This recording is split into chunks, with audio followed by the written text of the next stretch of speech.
Well, today we are going to begin our focus on the Gospel of Matthew. And the place we'll start is with the question of authorship. And traditionally, the Gospel of Matthew is attributed to the disciple Matthew, also known as Levi.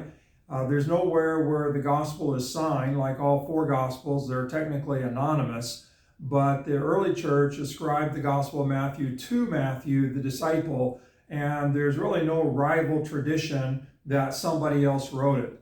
Now, if we look at our tradition, we see that it's a little bit complex, and so the place where we find the earliest statement about Matthew being the writer is actually in a quote that Eusebius makes in 330 from Papias in 140. So Eusebius was an early historian of the church. He wrote a book, Church History, and in that book he quotes from Papias, the same guy that he quoted from in terms of Mark. And Papias wrote a book around 140 that we no longer have. It's been lost, but we know about it through Eusebius quoting. And so here's what Papias writes somewhere around 140. Matthew compiled the logia, or the sayings of Jesus, in Aramaic, and everyone translated as well as they could. Now, this is a really interesting quote because he doesn't exactly say that Matthew recorded or wrote the Gospel of Matthew. Rather, he's saying that Matthew compiled the logia, or the sayings of Jesus, in Aramaic.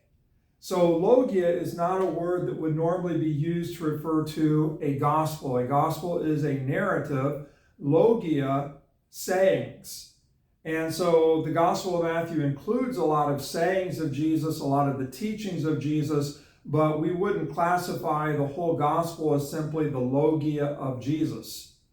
And so this raises a question in terms of, okay, how much of the Gospel of Matthew is the disciple Matthew responsible for if the tradition simply says he compiled the logia, or the sayings of Jesus, and then he compiled them in Aramaic, and everyone translated as well as they could. And so when we read through the Gospel of Matthew, it does not read like a document that's been translated from Aramaic into Koine Greek. It reads like a document that was written in Koine Greek. Now, I don't know how many of you are bilingual, but I suspect that those of you who are, you can tell when something has been translated from one language into the other language. Whether it was originally in Spanish and then it was translated into English, or vice versa, originally in English and then it was translated into Spanish. But you can kind of tell when you're reading something that's been translated from another language, doesn't read quite as smooth, might be a little bit rough, might not kind of catch all the nuances of the original language. So you can just kind of tell. Well, scholars recognize that the Gospel of Matthew, as we have it, was originally written in Koine Greek, that it is not a translation from Aramaic, it is actually a Greek document. So again, this raises questions. Now, I'm sure that Matthew knew Greek, being a tax collector and working in the Roman system, but again, in terms of the quote, Matthew compiled the logia, the sayings of Jesus, in Aramaic. That's not exactly the Gospel of Matthew as we have it, both in terms of logia versus this larger narrative, and in terms of Aramaic, whereas what we possess is written in Koine Greek. And so that raises some questions. And then further, that everyone translated as well as they could. So Matthew provides a resource to the church in which he had recorded the teachings of Jesus, the logia of Jesus, in Aramaic, and then others made use of those teachings and translated them from Aramaic into Greek or whatever. Now, let's go a little bit more with this. There are more questions about, did Matthew author the Gospel of Matthew as we have it? Because so much of the Gospel of Mark is included within the Gospel of Matthew. So almost the whole Gospel of Mark is incorporated into the Gospel of Matthew. And Mark writes with more detail most places, And it looks like Matthew has a tendency to eliminate some of those details and get to the point. And so the question becomes, okay, if Matthew wrote the Gospel of Matthew, why would he rely so heavily on the Gospel of Mark? This is kind of the common theory that the Gospel of Matthew is dependent upon the Gospel of Mark, that the writer of the Gospel of Matthew used the Gospel of Mark in constructing the narrative of the Gospel of Matthew.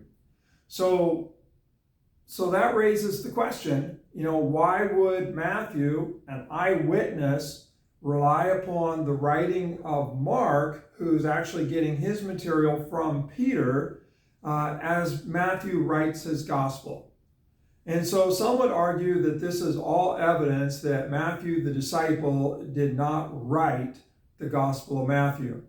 Now, there are different ways to look at that evidence, different ways to interpret that data. Some would say that, yeah, but he's making use of Mark. It's a good source. And he knows that Mark is reliant upon Peter. And so even though Matthew's an eyewitness, why not make use of it and go with it?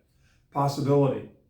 Okay, so just want you to be aware that it's not just kind of plain and simple or cut and dry that Matthew the disciple wrote the Gospel of Matthew and that everything that he writes, it's an eyewitness account.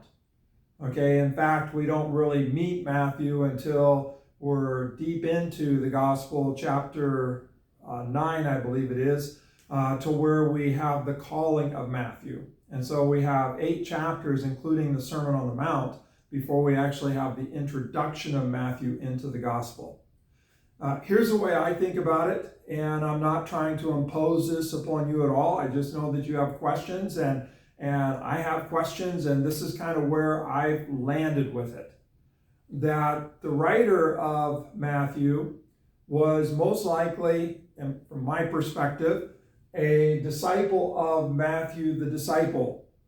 Okay, so someone that knew Matthew well, someone that received the logia of Jesus from him in Aramaic, and that the writer made use of that, and then also pulled the Gospel of Mark and worked from Mark and worked from the logia and began to assimilate the two and to splice the logia into the Gospel of Matthew. And so we're into the Gospel of Mark, make some editorial stuff with it, and we end up with the Gospel of Matthew. And it's attributed to Matthew because the one who wrote it was under Matthew's charge, if you will. He learned the Gospel, he learned Jesus through Matthew the disciple, learned the sayings of Jesus through Matthew the disciple, and then made use of Mark to incorporate that and present that to the church.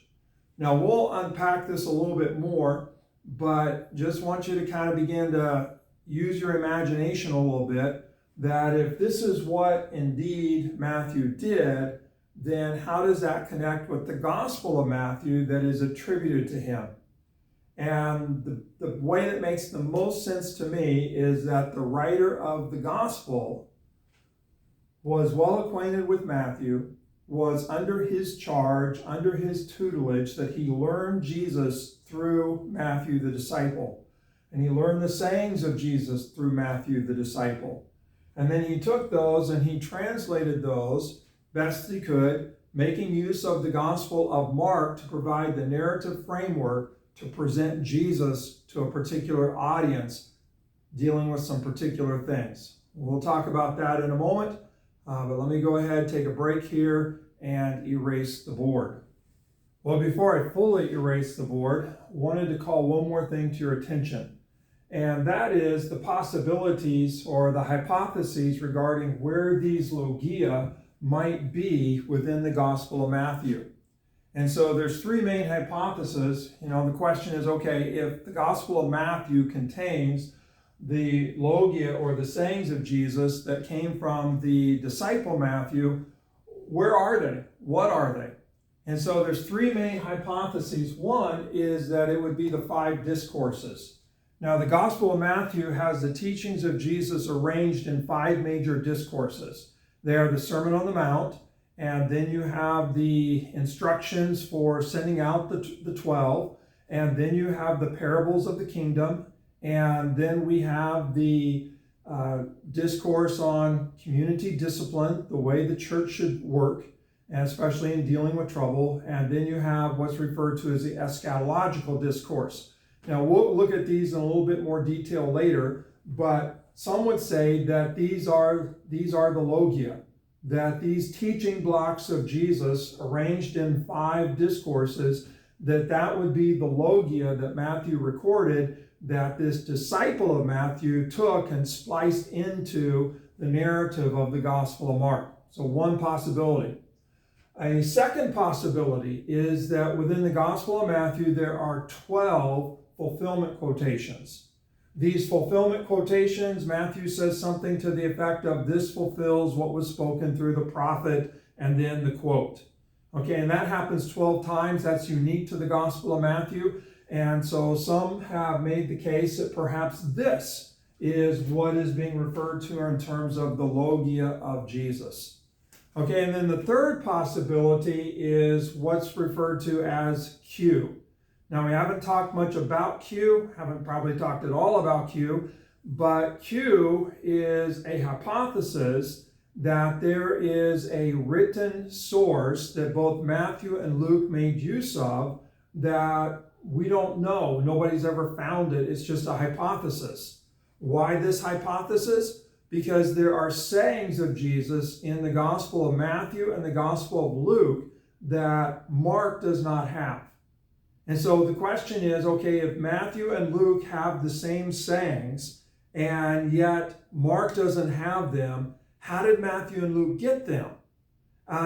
Is it simply oral tradition, or is there a written source that they both borrowed from and then took that and used it and kind of spliced it into their gospel narratives at different places? Okay, well, some would say that Matthew, the disciple, is the one who actually wrote Q. Okay, and by the way, Q stands for the German word Quelle, which is translated into English as source. And so it's referred to as the Q source, or simply as the Q. Again, nobody has ever found this document. It's just a hypothesis that the Germans came up with in order to explain how it is that Matthew and Luke have the same sayings of Jesus almost verbatim, and Mark doesn't have those. Were they drawing from a common source?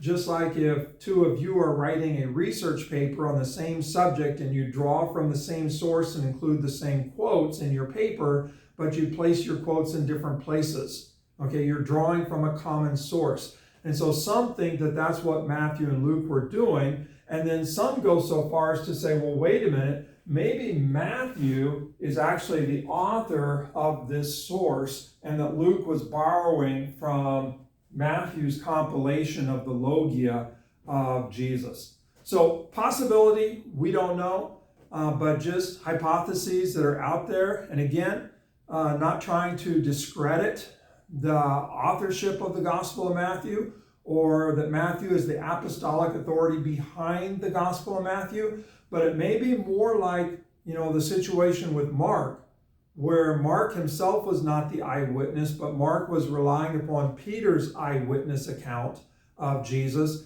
Maybe we have a similar thing here, that just as Mark was close to Peter, so we have a writer who was close to Matthew the disciple, making use of his eyewitness and his recordings of Jesus, and bringing in Mark's material and combining them together for the situation that needed to be addressed. And now I'll erase the whole board, and we'll turn our attention to that situation that Matthew is kind of writing into, addressing. So hold on just a second. So now we're going to talk about the occasion and purpose of the Gospel of Matthew, what was going on that called forth the writing of this Gospel, and what is this Gospel trying to empower those first readers to do? So how is it speaking into their lives? And so when we begin to think about the occasion and purpose of the Gospel, one of the things that we notice about the Gospel of Matthew is that it was primarily intended initially for Jewish Christians. Okay, and the reason why we come to this conclusion is that there are a lot of things in the Gospel of Matthew that if you're not Jewish, you don't get it. We notice in the Gospel of Mark, if we took a slower reading, that there are certain phrases that Mark might translate from Aramaic into Greek as kind of a side note. That never happens in the Gospel of Matthew. So it's pretty clear that Matthew is written for a Jewish audience. For example, he starts off with the genealogy of Jesus, and it goes back through David to Abraham. Again, if you're not Jewish, that genealogy isn't really going to mean anything to you. It's just a bunch of names. But if you're Jewish, then you recognize those names and you know the stories behind some of those names.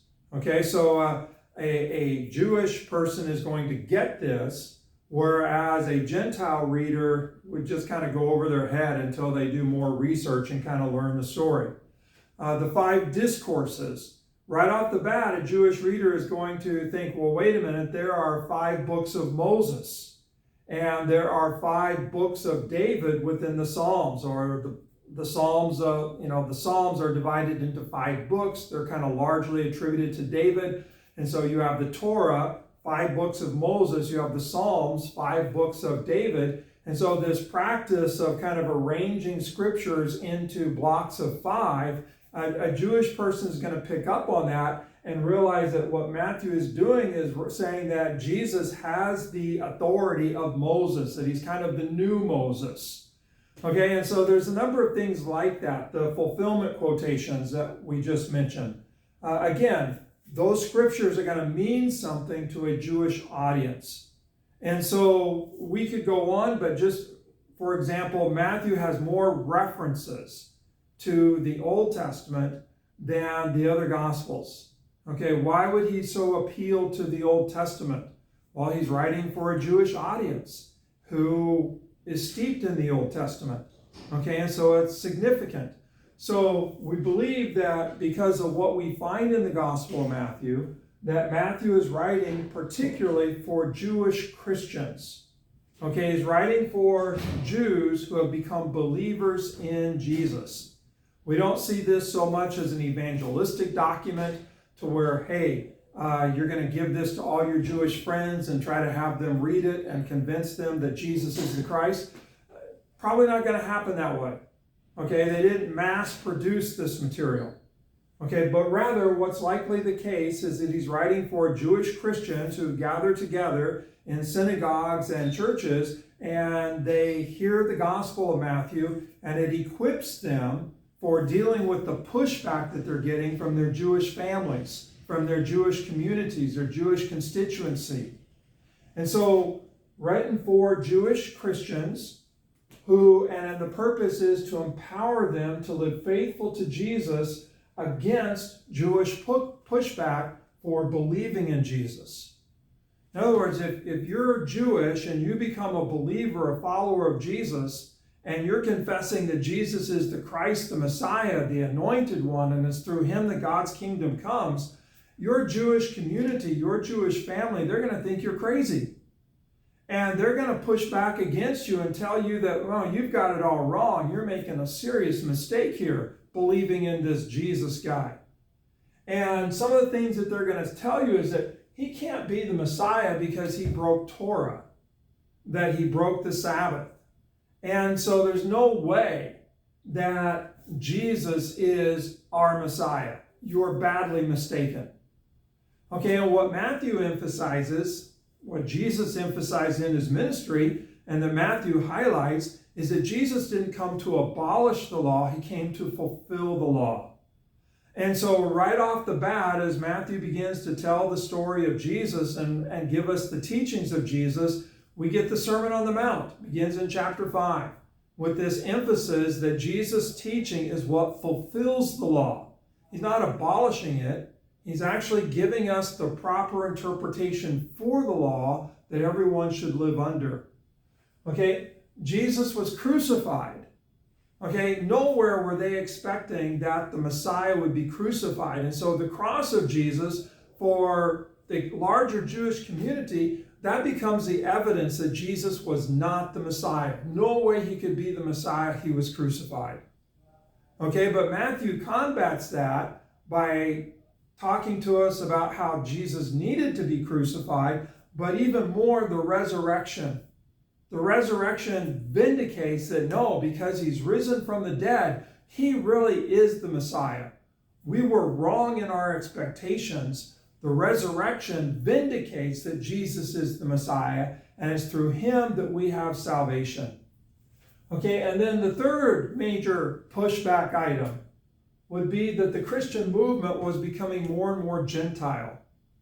And so kind of the question is, how can Jesus be our Messiah if his movement is becoming more and more Gentile? There's no way that he can be the Messiah if all of his followers, or the vast majority of his followers, are Jewish. And so one of the things that we see through the Gospel of Matthew is this emphasis on kind of the transfer, if you will, of the kingdom, and how Gentiles are included in the kingdom. And Matthew's going to make the case that they've always been included. Okay, so there's our occasion and purpose that Matthew is writing, being addressed to Jewish Christians, Jews who believe that Jesus is the Christ and that we're saved through him, writing for Jewish Christians, and the goal is to empower them to kind of live faithful to Jesus amidst all the Jewish pushback they're receiving, telling them that they're wrong for believing in Jesus.